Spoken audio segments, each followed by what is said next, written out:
Whoa, it's me. What is that sound? It's coming from over there, that grave. What is that person doing to the corpse? Oh, God. Go where? You, leave it alone. You go away.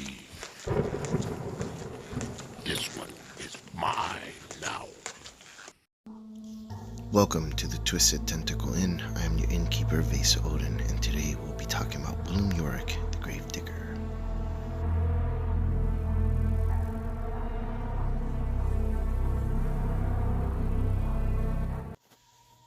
William Yorick is a passionate man, one who truly loves the beauty of theater. Having worked on many popular plays, William has had a taste for theater and ultimately wishes to pursue his passion. Life has had other plans for him, though, and he was forced to take up work as a gravedigger in the Arkham cemetery. The irony is not lost on him, though, as he is very well aware that he shares his name with Shakespeare himself, the man who wrote Hamlet, a play in which the titular character is speaking to a skull in a graveyard and reminiscing about his childhood, specifically childhood memories with the man whose skull he held, a man named Yorick. It seems likely that his name may have been the catalyst for his passion for acting. The grave-digging gig keeps food on the table, especially with the large increase in deaths in recent months. There certainly hasn't been a shortage of work at the graveyard. One night, during one of his graveyard shifts, Yorick saw a human-like figure in the distance, hunched over a grave feeding on something on the ground. As he got closer to get a better look, he began to feel a chill run down his spine, and the hair on his arms began to rise. He could hear the stomach-turning sounds of bone cracking and wet squishing as the creature clearly was salivating and feasting on a rotting corpse. The creature was most certainly not human. The sounds it made were a mixture of human grunts, pig-like snorting, and canine growls. It was hunched over the corpse, feeding off of it with steadfast determination. It looked like some indescribable abomination, a mutated mix of human and animal. It had leathery skin that dully reflected the moonlight, and the stench it emitted was foul and nearly caused Yorick to lose his consciousness. Yorick was horrified, but gathered his wits and clenched his shovel tightly. He gathered up the courage and spoke out loudly, "Get away from that!" The creature slowly stopped and turned its head in response, as if it knew Yorick was there all along. "It's mine now. You go away." Blood rushed out of William's face, and he began to feel lightheaded. For a moment, he depersonalized and acted instinctively. Swinging his shovel, Yorick lunged at the creature, killing it. He buried its remains so that others would not find it. He thought about seeking help, but hooded figures around town gave William the impression that someone or something knew about what he'd done and would ensure he spoke to no one about it. William decided to keep things to himself, but vowed to investigate the matter on his own and end the darkness that was overtaking Arkham. William Yorick's role in Arkham brings a different perspective than others. Akachi knows what is happening, is facing it head first, and Father Mateo is confused about God's role in everything, while Zoe fights the horrors blindly without care for their motivations. William cares, but strangely he also thinks of life as a story from a play. The term "all the world's a stage and humans are merely players" has taken on a new meaning for Yorick.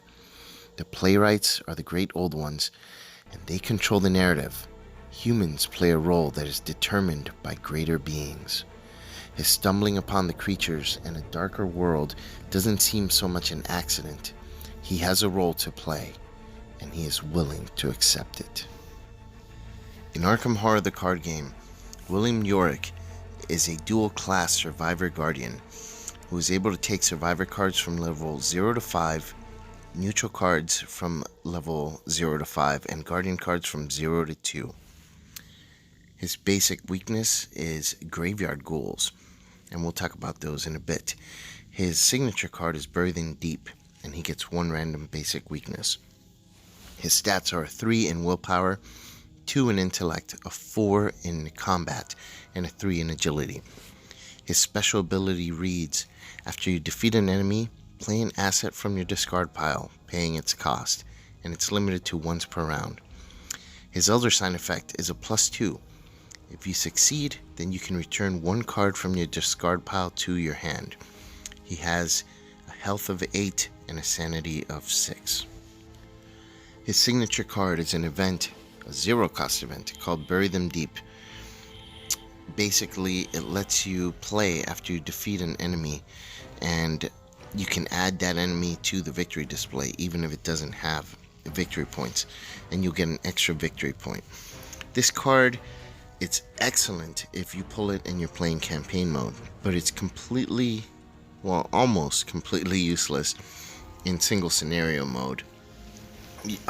Putting things into the victory display, if you're not going to continue playing an additional scenario afterwards, it's completely useless. You do get some pips. You get 1 wild pip, willpower, and a combat pip, so you can commit it for 2 combat or 2 willpower if you need to, or just 1 of something else. That makes it at least usable, but you know, it's not great by any means. You might as well just have an unexpected courage. In campaign mode, though, pulling this several times throughout the campaign could really make a difference in the cards and in the strength of your deck. So the signature card is definitely something that I like if you're playing a campaign. His signature weakness is Graveyard Ghouls, and they are 3 fight, 3 health, and 2 evade creatures. They are a hunter, and when they're engaged with you, cards can't leave your discard pile. It's not terrible. I mean, William Yorick can fight, so killing a monster is not difficult for him. The 3 health is annoying, but that's all it is. You can't get cards from your discard pile, but no big deal. William Yorick can kill these, and they hunt him, so he doesn't even need to go after them. Not a terrible weakness. Pretty beatable pretty quickly. So William Yorick has many possible builds, especially as the card pool expands. But be careful, it's very easy and tempting to just create like a scavenging build for William. But doing mostly scavenging cards and kind of building just around that can really make you very action dependent and very slow. So what this can do is cause you to lose the game to the agenda, because you'll be missing out on a lot of action economy and wasting actions recurring cards from the graveyard, from the graveyard, from the discard pile. So I'm not saying that scavenging isn't a viable strategy. You just have to have options for getting things done quickly to make up for lost tempo due to the required number of actions for a scavenging build. Now, since you have access to guardian weapons, which are mostly superior to other classes' weapons, with Fire Axe possibly the only exception, I recommend using guardian weapons. Now, if you have to include baseball bat or a knife, use them only as a backup is my recommendation.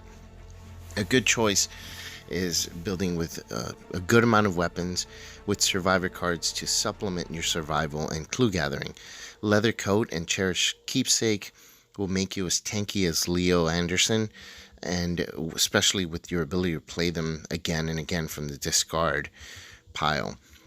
Cards like Look What I Found, Gravedigger Shovel, and Flashlight are great to help your clue gathering and should be your targets for discard recursion. The assets with his ability and scavenging and Look What I Found is a good target for resourceful. Now, his evade is pretty good, but I recommend that you use evade only if you're fighting something particularly nasty or something with retaliate. This is because his access to guardian cards kind of make evade less appealing as a primary means of dealing with enemies. In Yorick, evade should be supplemental in most builds. And as with most survivors, a Dark Horse build is a viable option for Yorick.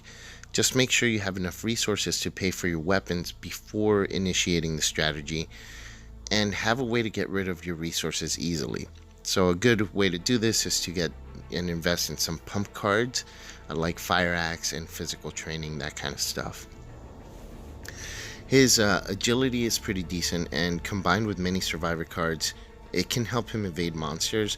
William can evade a monster with retaliate or one who takes several rounds to kill and hack away without taking any hits. Even though he's a primary class survivor, with Guardian as a secondary class, William generally can feel like a full Guardian. This is not a bad thing, and William can confidently fit in perfectly as the group's primary damage dealer if necessary. In general, I feel like Fire Axe is your best option for a weapon, although that's not 100% of the time. You don't need ammo, you don't need to be engaged, there's no limit or maximum enemies in order for the weapon to be effective. And it works very well with the Dark Horse build. Plus, you get a hit bonus of +2 for just one resource, and that's a complete bargain. And it only costs 2 resources to play the card, so that's an added bonus. If you need to be investigating instead of just fighting, William can pull it off.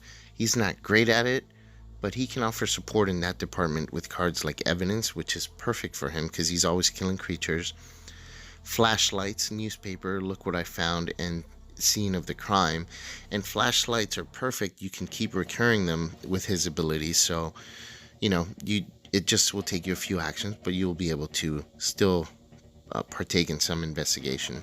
His ability to pick cards back up from the discard pile means he can just get repeated uses of the Flashlight if necessary. Overall, I feel William is a really good character. He's very strong in combat. If you don't want to just play Guardians, having access to the Survivor cards definitely gives him a little bit of a shift and additional strategies that you may not otherwise have if you're playing just a straight Guardian. So he's definitely pretty good with that. Some find him boring. I don't think so. I do like playing Yorick, and I think he's a very solid investigator. So that does it for today's video. Hopefully you found it helpful, and if you did, please like, share, and subscribe, or leave any comments below down there. And I'll talk to you all very soon. I'm your daddy.